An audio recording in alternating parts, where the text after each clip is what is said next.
Hello, I'm Jay. Thanks for visiting Toastmasters International to learn more about public speaking. Since 1924, we've helped more than 4 million people gain the confidence to communicate in all circumstances. And one of the most demanding situations you'll ever face is speaking to an audience.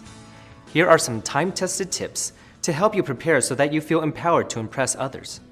If you pay attention to these 5 crucial tips when you plan and deliver your next speech, you'll have an easier time and your audience will get more out of the experience. Now, if you want to overcome nervousness, the first guideline is simply to know what you're talking about. You'll have an easier time giving a speech on a subject if you know the subject well. Want to speak about your favorite musician? Read any information on the person that you can find online or at your library. When you become an authority on your topic, the audience will want to learn what they can from you. And you won't have to struggle to keep your messages straight if you know the messages well. Once you've mastered your topic, the next step is to master your presentation. Make sure you rehearse the entire speech so that you will be comfortable presenting it. And practice any difficult parts repeatedly until they flow smoothly. Whether or not you memorize each word, you should make sure you know the order of your messages. That's why new Toastmasters members begin with the icebreaker speech. It's a chance to talk about the subject you know best, yourself. Then all you have to focus on is practicing how well you tell your story. Understand the importance of knowing who will be listening to you and where you will be when you give your presentation.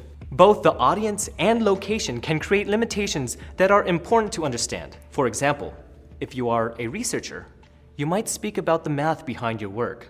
Now, if you're addressing a group of college professors, you could use highly technical language to discuss a sophisticated research project.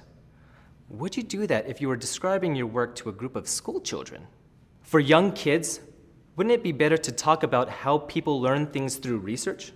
Knowing your audience means understanding and respecting their particular characteristics. Before you prepare your speech, their geography, politics, culture, and age, and other traits will define them as a group and will guide you in tailoring your presentation to fit their needs. Be sure to check out your location before you present. Will there be enough space on stage for everything you need? If you're planning to deliver a PowerPoint presentation, are you sure they'll have a screen?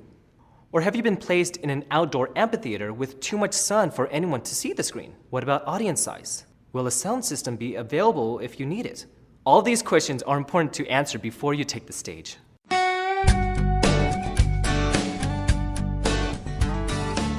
This is an eye-opener. For you, not your audience. You'd be surprised how much an audience misses during a presentation. If you make a minor mistake, such as skipping a portion of your speech or forgetting a few words, don't worry. Your audience most likely doesn't have a clue.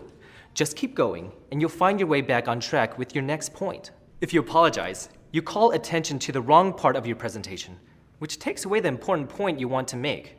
An advanced speaker knows how to guide the audience's attention toward the important parts and away from the small stuff. Whether you make a mistake or not, just remember that people want you to do a good job.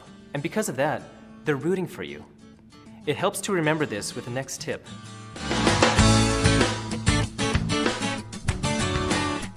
A great way to find success is to visualize it. Give yourself time for this important form of preparation. See yourself making important, valid points with appropriate gestures and body language that emotionally connect you with your audience. Once you see yourself using what works, you'll feel more relaxed and confident. And don't forget to imagine pausing while your audience applauds wildly.